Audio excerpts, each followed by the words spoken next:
নিজ বাড়িতে হামলার শিকার হলেন ঢাকায় চলচ্চিত্রের প্রয়াত অভিনেতা সোহেল চৌধুরী ও অভিনেত্রী পারভিন সুলতানা দিতির মেয়ে লামিয়া চৌধুরী।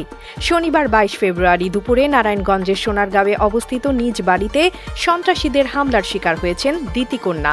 এ সময় হামলাকারীরা দিতিকন্যা লামিয়ার গাড়ি ভাঙচুর করেছে। হামলায় পায়ে আঘাত পেয়েছেন। এ ঘটনায় সোশ্যাল মিডিয়া, ফেসবুক লাইভে এসে সবার কাছে সাহায্য চাইতে দেখা গেছে তারকা কন্যাকে। জানা গেছে জমি জমা সংক্রান্ত ব্যাপারে লামিয়ার উপর হামলা চালিয়েছে একদল সন্ত্রাসী। প্রায় ৩০ থেকে ৪০ জন তার বাড়িতে অবস্থান নিয়েছিল। এ ব্যাপারে তিনি জানান, জমি দখলের চেষ্টায় তার উপর হামলা করা হয়েছে। আমার লাইফে আমার একটা মুরব্বি নাই, আমার বাবা মা নাই এবং ট্রাস্ট করার মতো একটা মানুষ আমার সাথে নাই। নিজের বুদ্ধিতে আমি যা পারি করি। নিজের বুদ্ধিতে এত বছর পর্যন্ত আমি আমার কোনোভাবে যা পারি আমি ধরে রেখেছি। বাবা মা জায়গা জমি অনেক কিছু রেখে দিয়ে গেছে, ভোগ করতে পারি না কিছু। আমি এই বাসাটাতে থাকি, এই বাসাটাই আমার পাওয়ারে আছে।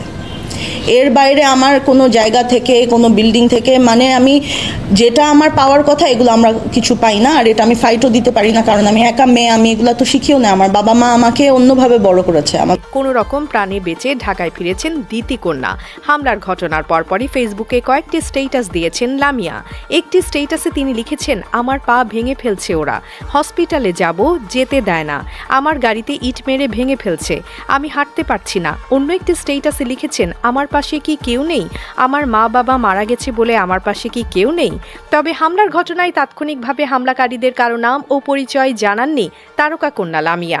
এমনকি এ ঘটনার কোনো আইনি পদক্ষেপ নিয়েছেন কিনা সেটিও জানাননি তিনি। মুক্তি টিভি নিউজ ডেস্ক। আপনারা দেখছেন আমেরিকা থেকে সম্প্রচারিত মুক্তি টিভি।